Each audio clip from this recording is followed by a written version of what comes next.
নলবাৰী জিলাৰ বৰক্ষেত্ৰী ৰাজহ চক্ৰৰ অন্তৰ্গত ঘোঁৰাঠালত শুকুৰবাৰে এখন বিজ্ঞান সজাগতা সভা অনুষ্ঠিত হৈ যায়।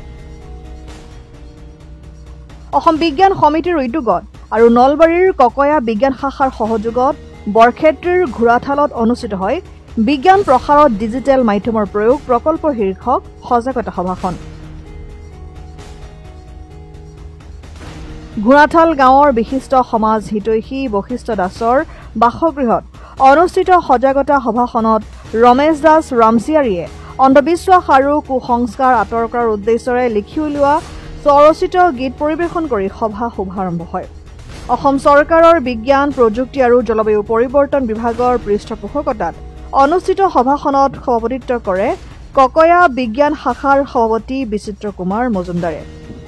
গুৱাহাটীস্থিত প্ৰাগজ্যোতিষ মহাবিদ্যালয়ৰ প্ৰবক্তা ডক্টৰ জ্যোতিপ্ৰসাদ দাসে আঁঠৰা সভাখনৰ আদৰণি ভাষণ প্ৰদান কৰে অসম চৰকাৰৰ পৰিকল্পনা আৰু উন্নয়ন বিভাগৰ অৱসৰপ্ৰাপ্ত যুটীয়া সঞ্চালক বশিষ্ঠ দাসে।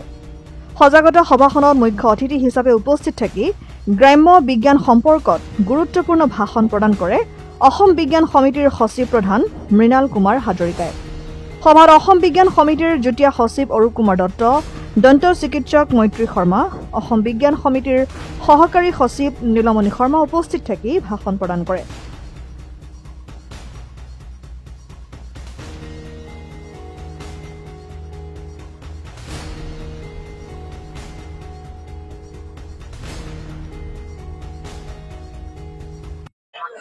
অসম চৰকাৰৰ বিজ্ঞান আৰু প্ৰযুক্তি বিভাগৰ সাহায্যত অসম বিজ্ঞান সমিতিৰ কেন্দ্ৰীয় সমিতিৰ উদ্যোগত আৰু ককয়া শাখাৰ আতিথ্যত আজি ককয়াৰ এই ঘোঁৰাঠালৰ বশিষ্ঠ দাসদেৱৰ ঘৰত ডিজিটেল মাধ্যমত বিজ্ঞানৰ প্ৰয়োগ এই শীৰ্ষক কাৰ্যসূচীটো হ'ল অতি থলুৱা আড়ম্বৰবিহীনভাৱে কৰা এটা গাম্ভীৰ্যপূৰ্ণ অনুষ্ঠান আমাৰ ইয়াত অনুষ্ঠিত হৈ গ'ল।